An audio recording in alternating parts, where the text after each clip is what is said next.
நீங்க ஒருத்தர் ஒரு மதுபான பாட்டில் வாங்க போறாரு, ஒருவேளை அவர் 10 ரூபா கூட கொடுத்திருப்பார். அங்கே வேலை பார்த்திருக்க அந்த அதிகாரி அல்லது ஊழியரினுடைய ஒரு தவறுன்னு எடுத்துக்கங்க. இதற்கு முதலமைச்சர் பொறுப்பேற்க வேண்டும் அப்படின்னு ஒருத்தர் சொல்றாருன்னா, இப்ப நான் என்ன கேட்கிறேன், ஒரு லாஜிக்கா இப்படி ஒரு கொஸ்டின் கேட்கிறேன். இப்ப நம்ம வீட்டுக்கு கேஸ் சிலிண்டர் போட வராங்க. கேஸ் சிலிண்டர் போட வரும்போது ரெசிப்ட் கொடுப்பாங்க, நம்ம கையெழுத்து போட்டு கொடுப்போம். ரசீதில் இருக்கக்கூடிய தொகைக்கு மேல எல்லாருமே 50 ரூபா நம்ம கொடுப்போம். 10 வருஷம் மோடி ஆட்சியில் இருந்திருக்காரு. 36,500 கோடி ரூபா மோடி ஊழல் செய்து விட்டார். டேய் அண்டாவாயா, லாஜிக்ன்ற பேர்ல ஏன்டா இப்படி டிராஜிக்கா பேச்சு எங்களை சாவடிக்கிறீங்க? கொத்தடிமை பரதேசிங்களா?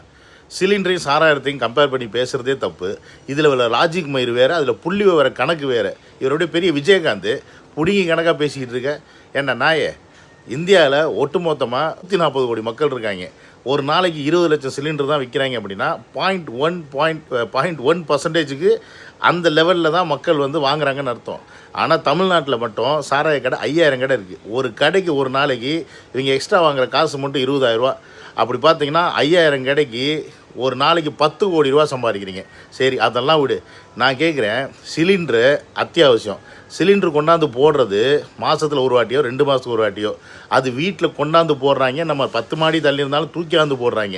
சாராயம் நீங்கள் வீட்டு கடை டெலிவரி பண்ணுறீங்க. பரதேசிகளாக கடையில் போய் தானே வாங்குறாங்க. அந்த கடையில் போய் வாங்குகிற காசுக்கு பொருளுக்கு என்ன மயிருக்கு எக்ஸ்ட்ரா காசு வாங்குறேன்னு தான் இங்கே கேள்வி. அதை கண்டிக்க துப்பு இல்லை. அதுக்கு எப்படி சிஎம் பொறுப்பேற்கணும் அப்படின்னா, சிஎம் தான் பொறுப்பேற்கணும். வேறு யார் பொறுப்பேற்கிறது? டாஸ்மாக் என்ன ப்ரைவேட்டாக வச்சு நடத்துகிறேன்? நீ தானே வச்சு நடத்துகிற. அப்போ இங்கே என்ன கேள்வினா, ஒரு கடைக்கே ஒரு நாளைக்கு 20,000 ரூபா நீங்கள் அடிக்கிறீங்கன்னா, கிட்டத்தட்ட 5000 கடைக்கு 10 கோடி ரூபா அடிக்கிறீங்கன்னா, அப்போ மாதத்துக்கு 300 கோடி ரூபா, அப்போ வருஷத்துக்கு 3600 கோடி ரூபா. இந்த காசெல்லாம் எவன்ட்டு காசு எங்கே போகுது? அப்போ அங்கே போகுது. அதனால தான் அவர் கேட்க மாட்டேங்கிறாரு, அதனால தான் அவர் கண்டிக்க மாட்டேங்கிறாரு.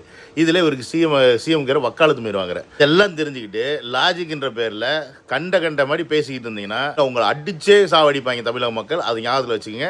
இருக்குடா உங்களுக்கு 2020 கூடிய சீக்கிரம் உங்களை எல்லாத்தையும் செருப்பு கழட்டி அடித்து துரத்தி விட போகிறாங்க. அது மட்டும் உறுதி.